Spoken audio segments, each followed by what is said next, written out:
ABC One Television. ABC One Television. ABC One Television. Le leader en actualité. Mbote mingi balandi ya ABC One bisika bozali na tombeli bino vraiment mokolo elamu pe pourquoi elamu bisika bofandi na betando na bino pona kolanda magazine na bino. Analysons ensemble oyo ekobanda toujours kokambama na mwana mboka Clarisse Wetu, la grande marmite de la presse congolaise. Désormais bovanda kolanda ngai na ABC One oyo bisika oyo tokobanda kopanza teke tokobanda kofungola porke mingi na ba analyse na biso tobengami analyse socio politique. Tout le temps tokozalana pour na komela bino actualité oe kolekana na République démocratique du Congo. Yesu motona yambo, Yesu ye un. Yesu Christi motona yambo bisika bozali Yesu motona yambo. Jésus Christ le number one. Asimba mite manabino. Abonnez-vous massivement dans cette chaîne, aimez la vidéo et partagez. Voilà, tozo meka kosolo la lelo kosa la analyse nabiso par rapport à l'actualité.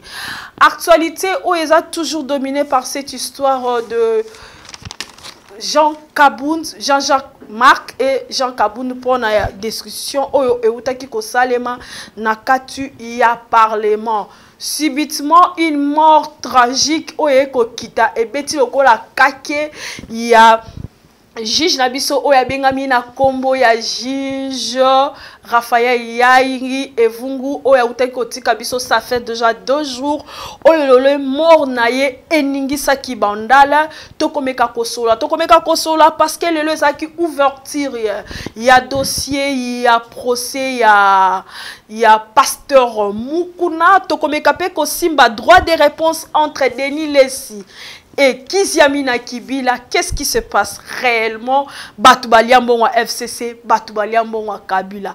Toko kende wapi, touti wapi, tokomi wapi, toko kende wapi, nakati ya République démocratique du Congo. Voilà, merci beaucoup na bato nyonso tu ba yingeli penda, motemeko, voilà. Merci beaucoup Tobandi. Première paraphrase nabiso, phrase nabiso ya liboso to bandi te ko simba et le konabiso ya liboso ezali était paix à son nom le juge Oazaki le juge principal il y a dossier il y a procès 100 jours il y a Vital Kamerhe au Autikotika biso depuis le 27 de ce mois vers 2h du matin oyo apem saki motema na selon ba enquête il y a la police et pas il y a général Kasongoke et ça qui crise cardiaque ou les cas qui kozwaye mais selon les informations à la maison ba qui ko biso était kendeko l'un de proches de la famille c'est-à-dire le frère parce que ba benga ki soto kita qui sur le terrain na bilili nasi bato bazana ABC One ba mona ki ndenge ba image le kana ki ndenge des autres samia qui na bandal bandiembo bandal bisengo précisément na veni Yamboana bisika corps ezalaki des autres acquis depuis 4h du matin jusqu'à 10h il y a eu tellement de désordre tout piné désordre marche salami koyemba et salami tant que les ndeko Israël kitaki. Moi je me demande est-ce que liwawana ndenge bato bakosa ba déclaration na bango la police dit que c'est en crise cardiaque les autres ou la population disent que babomié assassiné. Est-ce vrai?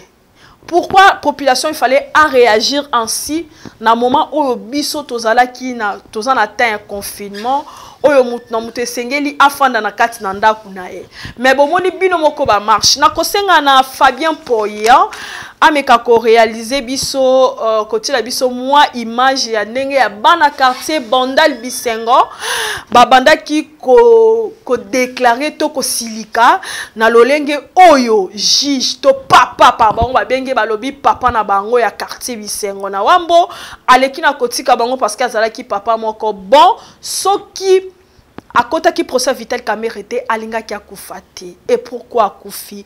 Voilà les images. Fabien Poyi balance les images et puis on se retrouve. Tout le monde est déçu, tout le monde est vraiment mécontent. Pour l'autre là, batu o basa msa malamu ba ou me la raté. Pour la nina mboka na biso justice ezalapté. Donc balobi même Bible lobby la justice élève une nation, mais Congo to ligné loko anaté. C'est que to ligné élèvement la bisoté. Ah naza liboso na ngai na bala mboka nyonso o bazo sepela makambo zo lekate.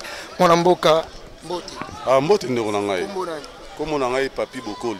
Papi Bokoli. Papi Bokoli. Oui. Makamuni o vraiment tozomona. Mon cher tozana ma vraiment en tout cas République matozo relèvement magistrat na biso. Oh tout monde que non oh achaki mena pression na masola on mena osamisa kitoko.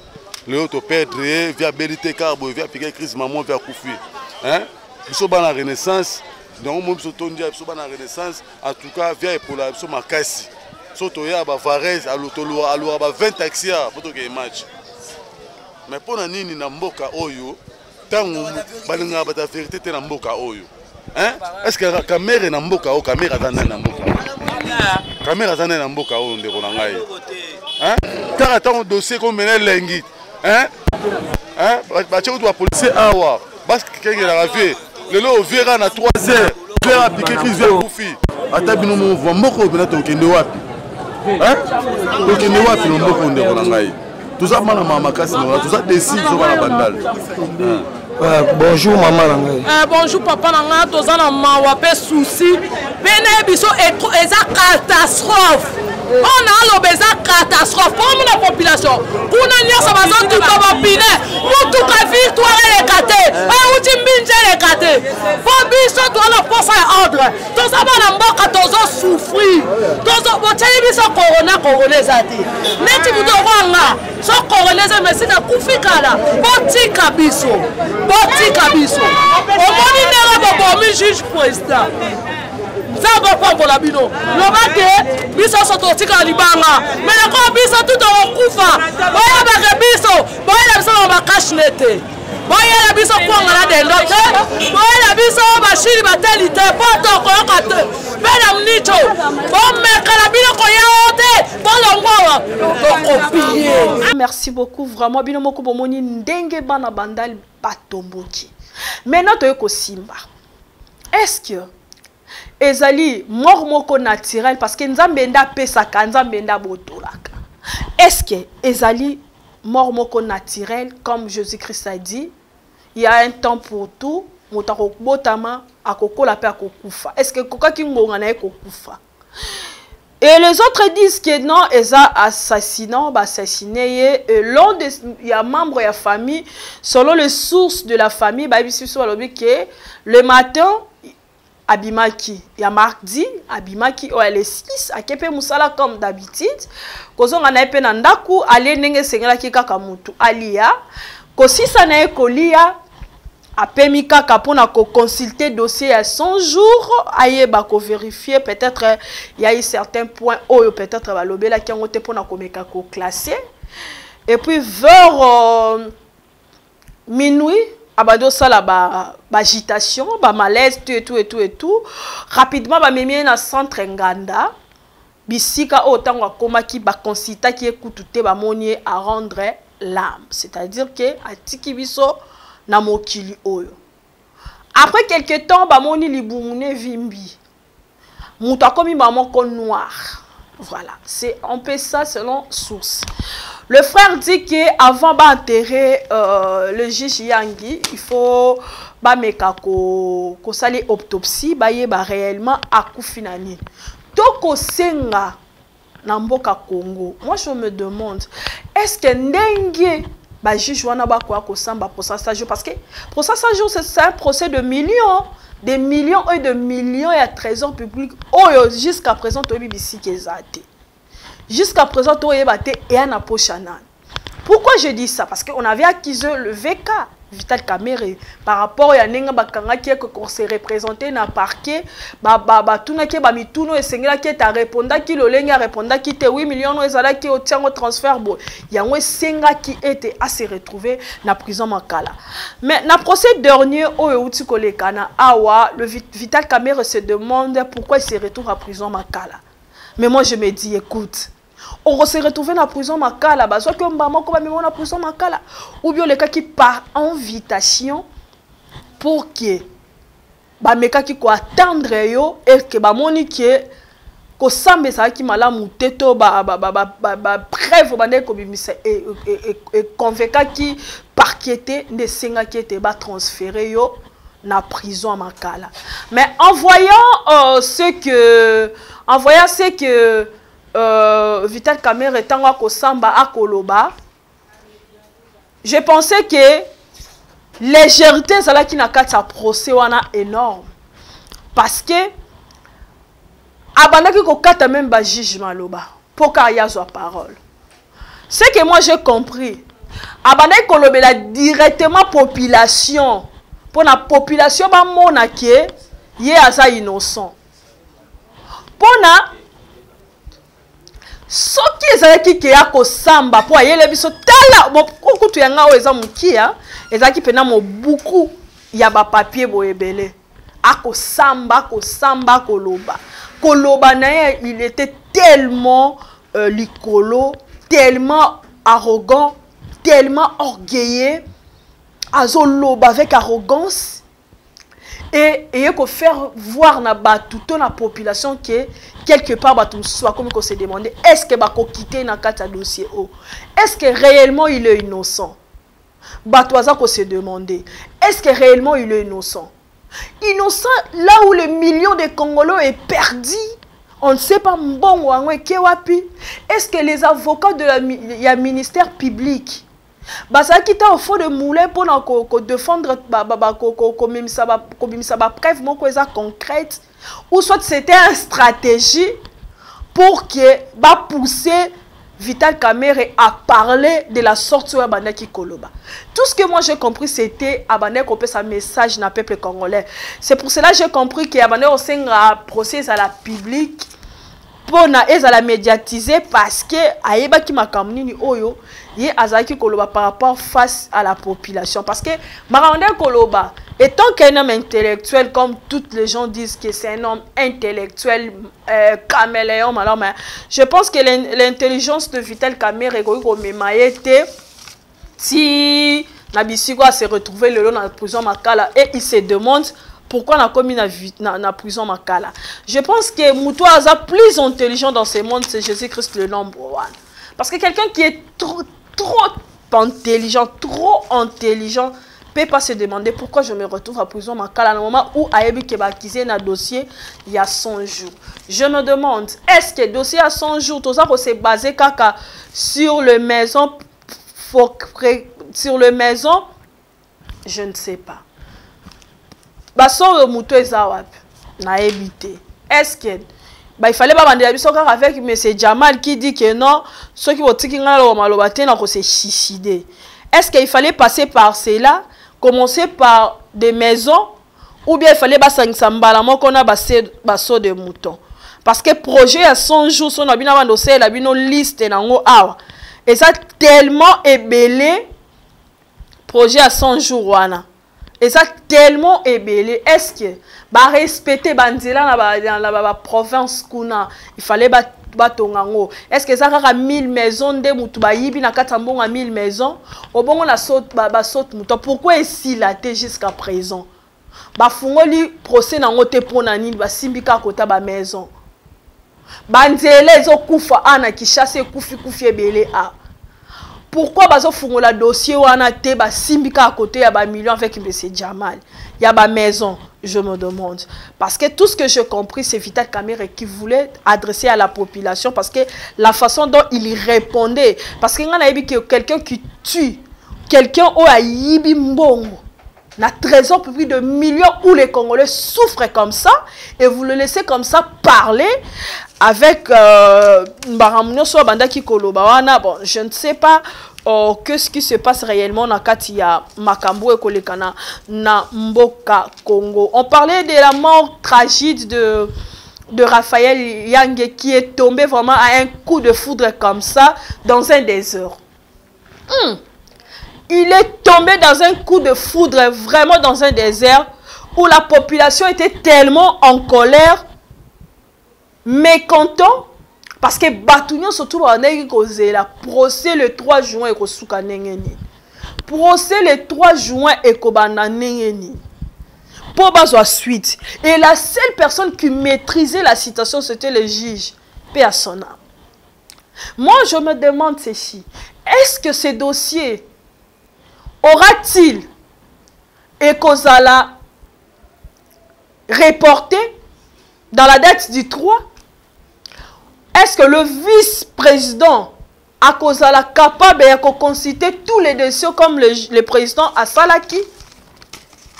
Et pourquoi les gens disent que quand le Vital Kamerhe a dit qu'on va interpeller son épouse Amida Chati et son enfant Soraya Piana, il a dit qu'il va mettre le fait. Et le fait là, yango oezo et ningisi mokili. Mokili yana kimiate ningisi yango, je vais mettre le fait. Tu vas mettre le fait. Est-ce que le fait où Vital Kamerhe, j'affirme pas mais je mets entre parenthèses. Est-ce que yangonde est une suite il y a la mort? Je ne sais pas, entre parenthèses. Je confirme pas, j'affirme pas. Je suppose. Est-ce qu'il va mettre le fait? C'est parce que à conciter Batou, a insisté toujours que je suis le directeur cabinet du chef de l'État. Nabanda qui coagure au nom de le superviseur. Nabanda qui coagure au nom du superviseur du chef de l'État. J'ai été toujours réservé une copie. Je réservais toujours une copie d'information pour le président de la République. Pour dire que le président était au courant du dossier de 100 jours. Et le président était aussi satisfait par rapport au temps à la maison fabriquée, ou la maison préfabriquée, na saute mouton. Le président était content. Voilà.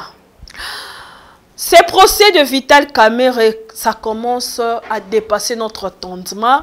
Comme on a liwa oyo ekiti vraiment oyo Congolais qui tellement fâché parce que si bon on y ba réaction ba Congolais bon on a ba vidéo pour vous dire que non tozala qui vraiment au cœur pour na koyeba vraiment procès wana yokosuka ndengeni est-ce que ba ko condamner Vital Kamerhe parce que jusqu'à preuve du contraire Vital Kamerhe azolo ba que non ayebi makambo wana te parce que il a interpellé Bitakuya oyo atangi na kati ya dossier oyo batangi Nicolas Kazadi wazaki coordonnateur il y a 100 jours Pascal Katanga c'est plus de 25 noms qui est cité oh il fallait bazala ba témoin na procès il y a 3 jours Kazadi Wembo wazaki espère il y a programme il y a 100 jours ngana mituni est-ce que projet le quoi munene le quoi il y a 100 jours o ezana ba makambo ebele initiative kitoko ya chef de l'État pesaki pour na koluka ba expert to pour na kotia batu to ko engager ba société il fallait le directeur cabinet à ça la démarche wana ya ko ça de bouche à l'oreille. Je pense pas. Mboka lokola nini munene lokola présidence. Il faut bazala toujours parce qu'il dit que non na signa quitté. Est-ce que bon on a une signature nangala makamunabino? Et mais pourquoi Owelela qui kozwa projet à 100 jours? À ce sens que tu étais toujours simplement le directeur cabinet du chef de l'État. Voilà. Tout ça, est-ce que c'est parce que le président voyageait beaucoup? C'est bien de voyager pour que le colocabiso ben investisseur bayan amboka. C'est bien. Mais papa nyo sota tura zo kende. Tonga tiki mama abengaka pe atunaka bana na ndaku bazandenge nini. Projet à 100 jours ezala ki lokola mwana. lokola mwana kutu te lokola bana parce que ezalaki na 400 jours ezalaki na branche ebele il babongisa Kinshasa mpona bien ya population. Est-ce que papa bandaki kotuna motuna wana malamu lolenge ezalaki? Tangu yo kokende kokobimaka koluka ba investisseur, est-ce que otikaki ndako lolenge nini? Maintenant voilà bisika tokwe. Mbongo ekomona na te. Camère dit qu'il est innocent, azosenga liberté provisoire, batia elibanda. Au moment où tozomona te ba millions na biso esaba. Parce que tant que le baboto yo kakande, tant que le babo liberté d'expression loko ezate na kati ba journaliste, ba comme so bolobi bo ba attaquer bino, ba kangi bino. Donc c'est un peu compliqué. La mort tragique toujours dans la présidence, na 24 heures, président Fatia Koufeli 3 personnes. Banda makambo e bandi na mois de février jusqu'aujourd'hui. Président Koufelaka. Sans compter ba crash ya ba avion ou salama, sans compter ba liwa ou eza mystérieux, auto comprendre te. Est-ce que ça ka pandémie muto e kanga bango, on ne sait pas. Est-ce que eza kaka entre parenthèses ba liwa moko mystérieux ou ezo senga ke ba vérifier yango? Ça reste à vérifier. Voilà, chers téléspectateurs, analysons ensemble. Tozaka ko analyser beaucoup mais la biso. Bo taba commentaire bisika otokoka kite otosukaki binobo meka nako bakise la biso. Le frère de juge Yange nous a promis de passer pour déclarer et pour dire à propos ya liwa ya ndekona. Je pense que toroyambaye na kati ya émission oyo. Mukuna, évêque Pascal Mukuna a été interpellé aujourd'hui. Le lezaki ouverture ya dossier ya Mukuna. Oyo asengi ezala en huis clos. Pona ko garder ba intimité na ye. Selon la déclaration de Mukuna. Moi je me demande, quand Mukuna publié là, il y a eu des publications de Moutakala, des vidéos un peu partout. Ezaki intimité. Mais tant que je finga FCC, batidi yo, ezalaki na huis clos te, ezalaki ba intimité te. Mais tant que comme procès, il y a pour na ba samba to population to yeba po toza ya kolakela bato baza ya kola ngana olobate parce que biso a toza Jésus-Christ le nombre one. Population mususu bato ebele baza ya kolakela mabe komona bolumbu ya basali na Nzambe. Sikoyo po basamba to yeba ce que ba koseli piège ou montage, il y a eu des émissions Mukuna déclare que procès à la huis clos pour les intimités nae. Où allons-nous? Toruti wapi, tokomi wapi, tokende wapi. Les pasteurs nous maudit peuple de Dieu sans que biso toyeba ke ba maudire biso. Et aujourd'hui, Denis, ce qui passe à la télé pour dire que bango nyonso balia mbongo wa Kabila que soki lelo Congo eza ya kokufa ezali parce que ba livre mboka oyo peuple de Dieu na maboko ya ba diabolo. Siko ngana oloba maboko ya ba diabolo banani soki balie mbongo wa Kabila. Est-ce que nde Denis lesa kotanga tata mokonzi akala Kabila? Toyebite ba livre mboko na baboko ba démon nde basali wana soto benga bango ba grand parce qu'il a cité des noms hein, de Sonika Futa, de Kiziamina, tout ce grand pasteur là que vous Buno Boyebi. Voilà.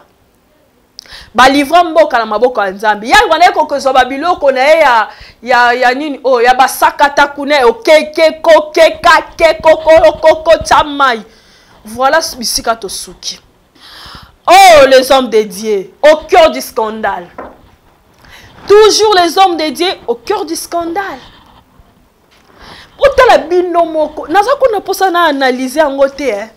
Binomo boyoki enenga zoloba. Te ba pesa biso ka $1000.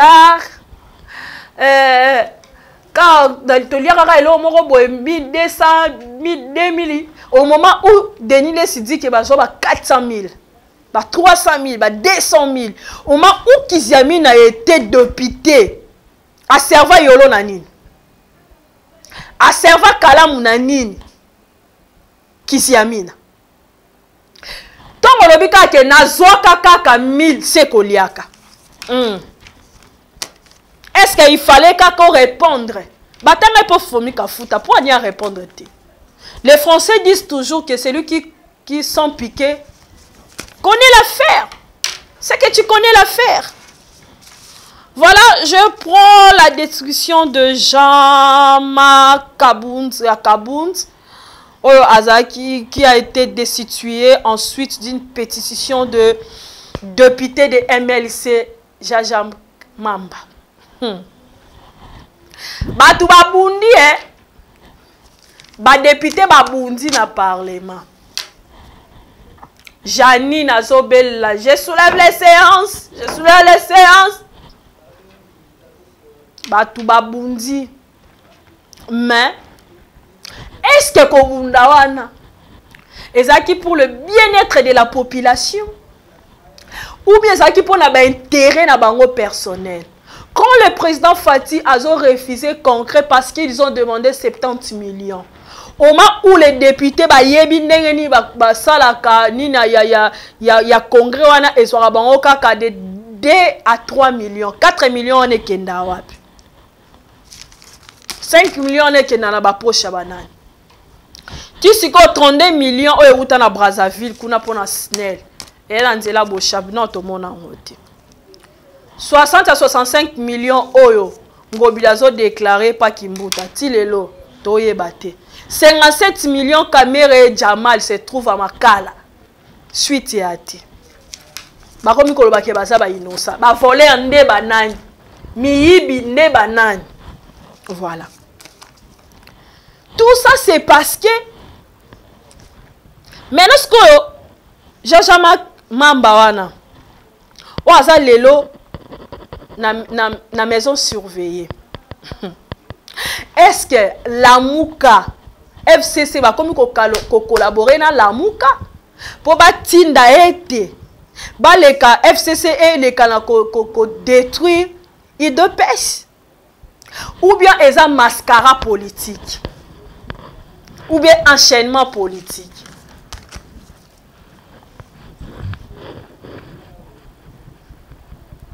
Ils ont jugé le président en tout mot. Hein.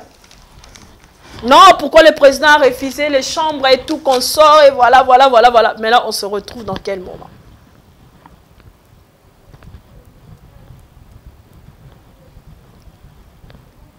Chers téléspectateurs, si on a vendu qui me parce que ce qu'on a dit, on va souffrir dans beaucoup.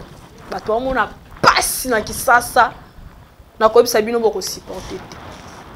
Na tombeli babokula kanyo so bakolanda nga bisike tombeli bino balo sako na bino tata. 70 millions du Congrès qui controversé après la déclaration du chef de l'État urgence sanitaire. Oyo lelo peut-être qui le président de tout le monde pourquoi Sala Kiango Bongo et Jani Mabunda même ne pas respecter le président de la République. Je me débat comme même dans un moment où pourquoi 7 millions à un moment où à 2 millions ou à 3 millions et coca qui a servi le Congrès, pourquoi ils ont demandé 7 millions? Yango pétition et Memi ko destitué Jean-Jacques Mabunda.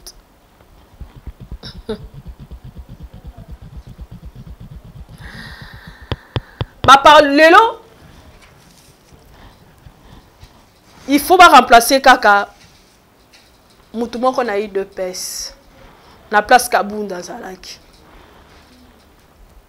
Kabounz wa Kabounz. Mais esengeli kaka Kabounz yemoko na Kabuya ba nommé nan ba côté tant que vice-président de l'Assemblée nationale. Mais ba parlementaire, le regroupement de parlementaires, oeza ilisanga ya ba député a eu de pèse. Selon leur constitution, il y a Kati, il y a ni na bango, il y a eu deux pèses et sengi qui na stati na bango, sengi qui ba le ka na vote pour na ba pona. Mais constitution la bango lobi kaka ke bango nde le secrétaire général et le vice-président de l'Assemblée nationale Kabound et Kabouya vont toujours être nommés mutu mais ba lobi place wana kozala toujours vide parce que député o a côté les mela maloba wana a kozala sanctionné selon la constitution il y a statut il y a UDPS règlement d'ordre intérieur il y a UDPS tokomi wapi to okende wapi na yebo epona koloba jamais avant ba destituer Mabound Kabound est-ce que nini o Janine Mabound na président de la République ba solo laki entre parenthèses est-ce que zaki pona koboma moto pour ou bien kopelisa moto ou bien faire quitter parce que il y a le jeune il y a eu deux pèses il y a force d'ipporé bazaki na posa Kabound atika pouvoir mais il reste quand même député hein on ne ko exercer na parlement en tant que député ba kenda ko bunda kuna ne bazo bunda na ba propre intérêt na bango parce que il pense que nous on est là pour na rotala bango ba bunda ba propre intérêt na bango ba so ba millions ba tina kati ya ba poche na bango ba kanisi ete population eza na posa ya nini te c'était un peu ça pour na to meka ko analyser makambo oyo kolekana na kati ya République démocratique du Congo jusqu'à preuve du contraire le poste de vice-président il y a Assemblée nationale oyo azaki destitué le poste est vide que personne ou bien par rapport au règlement d'ordre intérieur de l'UDPS aucun député bakoki kosala soulèvement ou bien vote pour remplacer jusqu'à ce que yemoko akozwa décision le poste toujours cette situation de Raphaël Yangi oyo Kombo naye elingi koloba boye. Selon les tétés là, parce que quand vous voulez mettre le fait, vous allez voir le fait là où ça va nous amener. Hein? Selon les tétés là, yai signifie le soleil. Chez tétés là, yai signifie le soleil.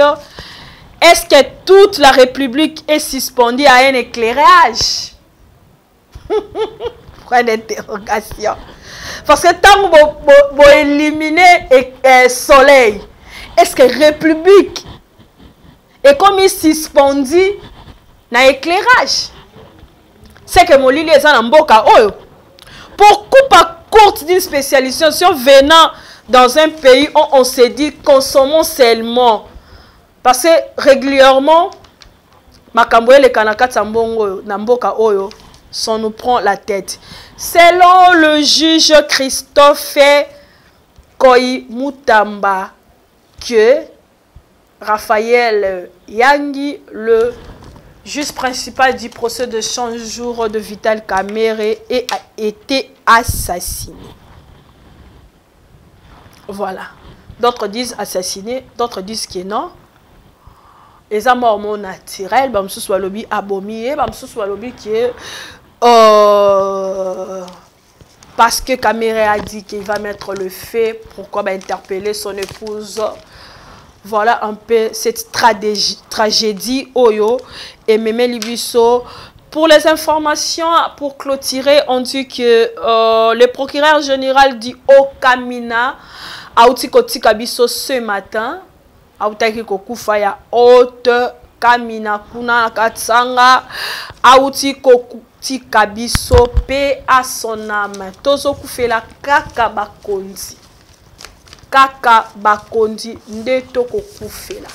Merci beaucoup, on est arrivé à la fin vraiment de cette émission. Analysons ensemble. Bon, comme il a dit aussi, il y a deux remarques.